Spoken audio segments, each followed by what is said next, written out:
காரசாரமான மட்டன் குழம்பு எப்படி செய்கிறது பார்த்துடலாம்.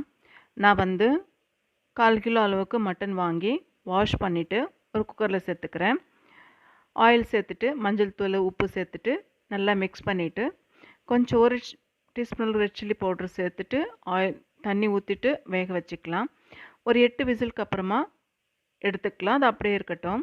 ஒரு பேனில் ஆயில் விட்டுட்டு பட்டை, கசகசா, சோம்பு, நட்சத்திர சோம்பு எல்லாம் சேர்த்துட்டு கருவேப்பிலை சேர்த்துட்டு 2 ஆனியன் நான் பொடிசாக கட் பண்ணி சேர்த்துருக்குறேன்.